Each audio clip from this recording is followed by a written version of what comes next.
nyaye ndiri kutaura yakaitika nje kudai pane amai vakaroorwa nemurume wavo ndokubva vagara kwa 10 years vasina kumboita kana mwana. Okay. Vaite 10 years ndokuzoita pamuviri. Vaite pamuviri ndokubara mwana ne 1 week achibva afa. Nematambudziko. Uye zvakabarwa nenzira yeoperation. Ndokubva vazoita umwe pamuviri pavakaita apa. Vakaita operation pamuviri parwadza but yange iri 6 months. Ndobva ararama after 1 week zvakare achibva afa. Namatambudziko. Zvakava muri yeZimbabwe. Amai ava murume wavo angachishandisa kunze kwenyika.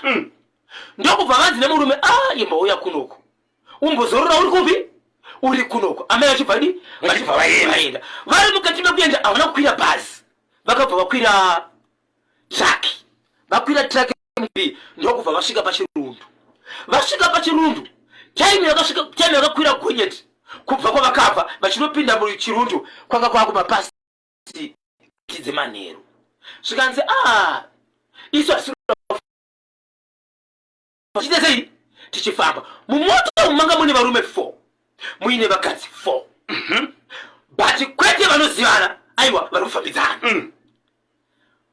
Mukuseni vachibvaenda kunogeza vachinodzoka mukoma KB ndokuona pasaidi pakagonyeti pasaidi pewaya yakafa paine kamwana kakawaridzirwa chibva karadzikwa ipapo kamwana kadiki kanoratidza kuti nezvavakaona musi wavakaona uyu ranga riri DH6. Zvikanzira driver uya mundionere zviri pano izvi. Vanhu ndokumira pasaidi pegonyeti ndokuona pane kamwana. Nyaya ndiri kutaura yakaitika 2019. Okay. Ndokuona pane kamwana. Zvikanzi todi amai vaya vanga vari mugonyeti vaya vekuita tenesi vasina mwana vekumboita 1 year kamwana kakafa kamwe kai 6 months kachibva kafa vachibva vati kana ari mwana araswa ini mwana ndomudono.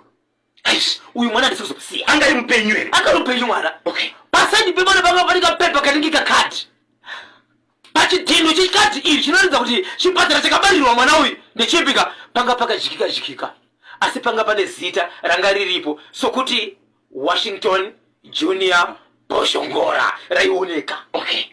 Ende mwana wemukomana akatopiwa zita rakanyorwa pasaidi riripo.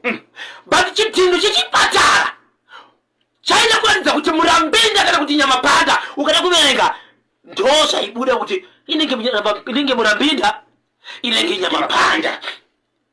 Zvikati driver handikwanisi kuti taona mwana pana patongo kupai handiyo polisi. Ndobva vaenda kumapolisa zvikanzi handiyetesa amai vaindi vakaenda kabata mwana panga pane kabhegi kadiki kanova ndoka kakaine pamba 1 kakaine kapepa kakanyorwa kaya ndobva vaenda sekupolisa vachikusvika kukamba kwega murume driver achitaura kuti ndaona mwana uyu but ndaona mwana uyu angari pasaidi pemota yangu but amai ava vati vanoda mwana uyu handi kumapurisa kanoda mwana kati hazvidi ndikupe mwana zvikanzi nepolisa sei iwo wanonga mwana wobva kuti mota mese mota yauri kudriva ndoina amai vatoda mwana mose mauya panapa hazvidi pindai mukati. Polisi yakutsvaga nyaya kuti iwo ndiwo muridzi wemota ndo wanonga mwana pamota wanonga mwana pamota uri kuti munhu mukadzi uyo wakamutakura mukati wabva wauya naye kuti ari kutanura mwana uyu sei pindai mukati ndobva wapinda mukati apo kune vamwe vanhu 6 vakamira kuti vaendere gonyeti zvikanzi imbomirai timbotaura nevana kusvika vataura vanhu vachibva vaita sei vabudiswa vakataura zvikanzi zvinoda matsamba zvinoda mapepa amai vakataura neni mwana ndiri kumuda